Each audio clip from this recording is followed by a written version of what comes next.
welcome back to the David67 Celtic News YouTube channel. Second video of today. This second video going to be a wee quick update of transfers in and out and loan deals in and out of Celtic. It's an ever-changing news story, and it could well be by the time that this video is up on YouTube that things have changed around. I did try and delay this update video into the afternoon in case there was any final confirmation of the Nicholas Kuhn deal or any other loans, transfers, etc. in and out. Just to update everybody, the Nicholas Kuhn deal seems very much just on the verge of being confirmed. Apparently, he flew in yesterday for a chat with Brendan Rodgers, who has said that Nicholas Kuhn is his dream target, which I find extremely difficult to believe. That Brendan Rodgers would feel that Nicholas Kuhn is his absolute dream target.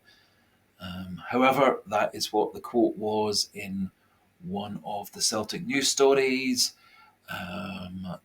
Kuhn apparently has passed his medical in London and is flying up to Glasgow for final confirmation of the deal this afternoon, and we'd expect that the deal will be announced either late this afternoon or first thing tomorrow morning, as things can be a wee bit dodgy in terms of the stock market and share prices, etc., when these sort of transfer dealings are announced.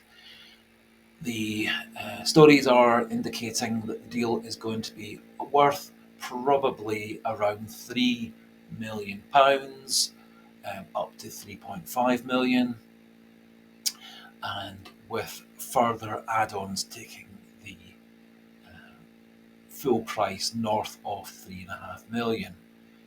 Given the fact that just about a week ago his transfer value was quoted as 2 million, it doesn't appear that Celtic have got the best deal out of this. But as the news stories say, this is Brendan Rodgers' absolute dream target. And so it would appear this is the player who is first team ready and is going to make a massive difference for us in Scottish football, but most importantly is going to be the difference maker, goal scorer, goal creator in the Champions League that takes us to the next level. There are quite a number of stories saying that the reason that Nicholas Kuhn's stats in previous professional teams and at Rapid Vienna, where he has this season 3 goals, 7 assists in 22 matches for Rapid Vienna. One of the theories is that he hasn't been playing at a high enough level with good enough players around him, and that's why his stats are a bit disappointing. I can see that to an extent, that if he's not getting service out wide, it maybe makes it more difficult for him to create chances. However, lack of good players around him doesn't actually make you any better in terms of crossing efficiency, which is 38% with Rapid Vienna. Doesn't make his shooting success rate any better, having better players around him. And so, as I may have said in a few videos, and as a great number of you have said in comments, and a great number of other Celtic fan sites, there isn't an awful lot of enthusiasm and joy at Nicholas Kuhn coming to the club. That now makes 8 wide players in our squad. It does actually give Brendan Rodgers a bit of a headache as to who is first choice on the right, who's the first choice on the left, and if that's the case, what we're going to do if Kuhn is first choice on the right. Are we going to put Lewis Palma on the bench, use Dyson Maida on the left? Are we going to put Abada on the bench? to get Kuhn into the side.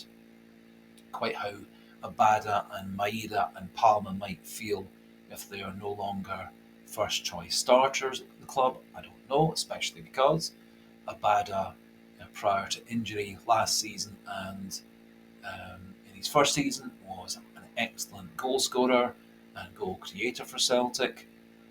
Last season, he spent quite a lot of time on the bench without any tantrums, and on a very regular basis came on and was a difference maker for Celtic in terms of goals and chances created.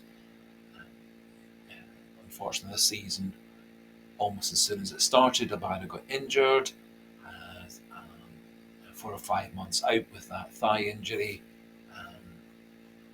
However, very much hope that Abada is going to be a very powerful player for Celtic in the second half of the season, although the stories regarding Abada being unsettled due to the conflict and political problems at home and the atmosphere that he's experiencing and pressure he's getting from people, from friends and family at home regarding staying at Celtic. It does appear to be getting to him despite what Brendan Rodgers and the PR people at Celtic are saying. I personally, if Abada is on his way out, would be very disappointed. And personally, I think signing Kuhn, unless it is to directly replace Abada, which is not what Rodgers and the PR people are saying, I can't really see any other reason to bring in Kuhn. And certainly, if I was Abada, I would be rather miffed at Kuhn coming in, appearing to leapfrog him to being number one choice on the right, and confining Abada to the bench again. I think last season, given the fact we had Jota and Maeda as our usual right and left wide players, Abada might well have been quite happy to be behind them in the pecking order, given the fact they were both more experienced. However, we'll see what we will see regarding Abada. Hopefully, the rumours of him being unsettled and wanting away do fall through again this time. So, just waiting for final confirmation of the Kuhn deal, and I really cross my fingers that he is a great success at Celtic, a Paddy Roberts style player, of being an extremely left-footed player playing down the right. I do wonder whether fullbacks and defenders in Scottish football are going to very quickly work out that Kuhn can't get past and cross using his right foot from the right wing, and so Kuhn is always going to be cutting in towards the box or tracking back so that he can whip in crosses left-footed into the box. However, Paddy Roberts was a big success playing for Celtic in Rodgers' first spell. He seemed to cope with the fact that he was very left-footed, so we'll see what we will see. But the deal for Kuhn does seem a definite goer, about to be confirmed this afternoon or tomorrow morning. Other couple of deals announced by Celtic over the weekend. Kwon, our young South Korean midfielder, is going to St Mirren for the rest of the season on loan, and I really hope he gets regular first team football at St Mirren and gets a chance to show how good a player he actually is, which then gives him a second chance at Celtic next season, hopefully. Adam Montgomery, who was on loan down in England at Fleetwood, was recalled and now seems about to be loaned to Motherwell for the rest of the season. Not sure quite what that means in terms of Adam Montgomery's career, but it might well mean that Rodgers is looking at bringing Montgomery into the European squad for next season to fulfil one of the homegrown Scottish trained player quota. Montgomery can cover fullback, can cover midfield, can cover left wide player as well, and so it does actually give Rodgers a bit of flexibility especially as the signing of Kuhn also does make one think that Mikey Johnson and or James Forrest are on their way out in the next few months also. Another loan deal is the very, very promising 19-year-old B-team captain, Mackenzie Carse. He's going to Queen's Park in the Scottish Championship for the rest of the season.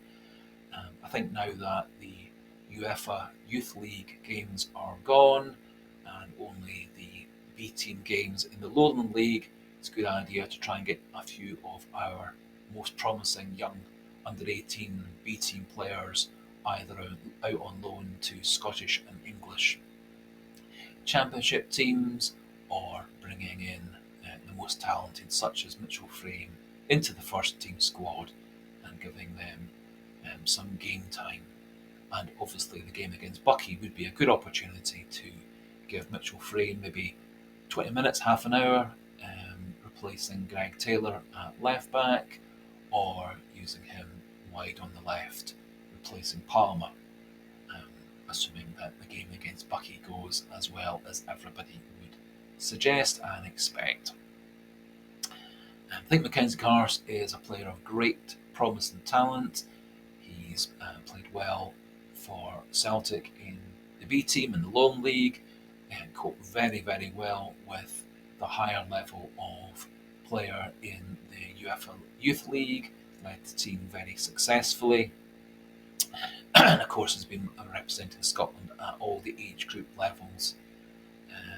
Also, I think he is a player that Celtic should look to get into the first team squad in the near future, as I think he actually could be an extremely useful player covering the midfield positions, and his time in the under 18 rather, and B team shows that he is actually a leader and a good captain, and might well be a good long-term player for Celtic.